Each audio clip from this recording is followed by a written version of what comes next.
Hey there, welcome to day 1219 of What You Up To Now. Sharon Horne-Ellstrom here, documenting the journey as I transition from the brick and mortar business and corporate world to the online world of business. And today, for Supersize Business, our challenge to look at an idiom every single day and see how it might apply to our business was, of course, crunching the numbers. And all I had were little ducks with numbers on them. And this one actually got a crunched nose, so crunching the numbers.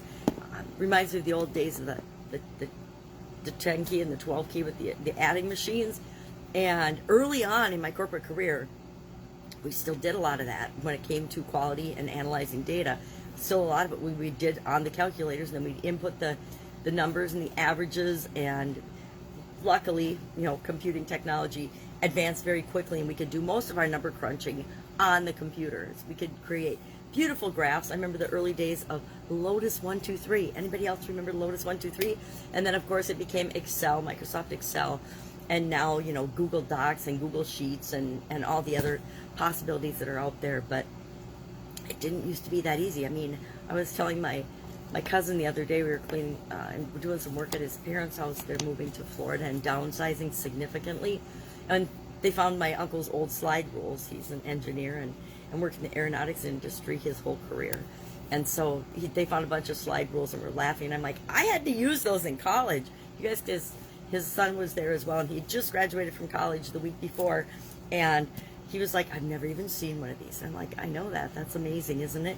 Because the kids now have grown up with their cell phones, have more calculating capability than our old engineering calculators had when I was in college. So there's such incredible and vast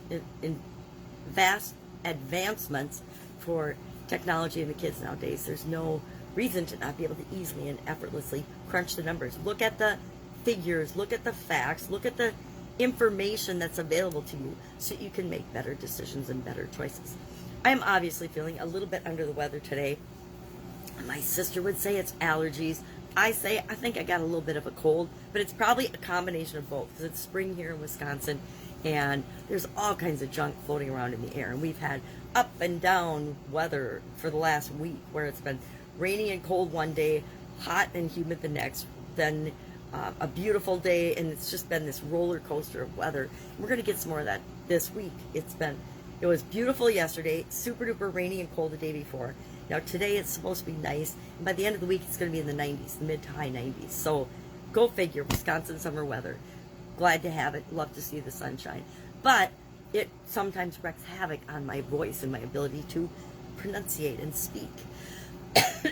So we'll get through this quickly. So today we talked about crunching the numbers and the importance of that to grow and build and supersize your business. We have to know what kind of results we're getting, and one of the easiest ways to look at results is to look at the numbers and the results we're getting and pay attention to key performance indicators along the way to make sure that the projects that we're doing, the choices we're making, the products and services we're providing to people is actually solving their problems and getting them what they want in order to provide us with an income and get us what we want.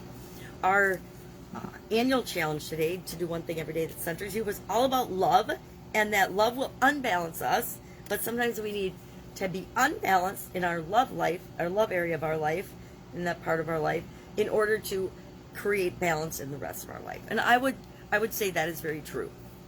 When we first fall in love, we tend to be super off balance, and then it levels out a little and makes the other areas and aspects of our life work more smoothly.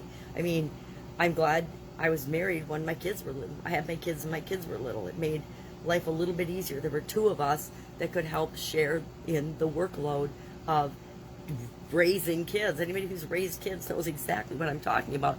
Unless you had a nanny or something, it takes more than one person. It takes a village to raise a good human being. So love and how it unbalances us but helps to balance the rest of our life, and crunching the numbers. Starting a book challenge today, 8 books this month. But since I've got grandma duty starting in the middle of the month, I've got to quick get through my 8 books the first half of June. So I will be devoting some time to that. Today I've got it mapped out in my schedule for the first 15 days of the month. And then my schedule is pretty cleared for grandma duty for the end of the month. And then in July, or it might be August, we will pop into the next Get Up and Go challenge, because I really miss it when I'm not doing it. I love doing it. It's just my way of giving back and sharing some of the things that I've learned over my vast decades of incredible, some awesome business experience, some traumatic and devastating business experiences. But this process, the SOAP framework, I call it, SOAP framework, my lovely bars of soap. I need to make some new ones. These are looking pretty ugly. But they served me in 2020 very well. I need to make some new ones. And then I like teaching that framework because I know it's something that anybody can use to make their life better really, really quickly. It doesn't take 30 days, but by going through 30 days, it allows us the opportunity to go through an example in each area and aspect of our lives that are important: physical, mental, emotional, spiritual, financial, relationships, contribution. And then this year I added communication and confidence, because they're two foundational areas that all of us need to continually improve in for our entire life, right? We need to always be working on those things. So that's it. That's all I've got today. I'm going to rest my voice today. Go out, have an amazing day. If I can help you in any way, ask, particularly the first half of this month, because the second half of this month, there's no telling what's going to happen. All right, have an amazing day, and I will, of course, be back tomorrow to report what I'm doing now to grow and build and go from the offline to the online world and the online world to the offline world, back and forth in 2021. All right, have an awesome day. I will, of course, be with you tomorrow. Bye.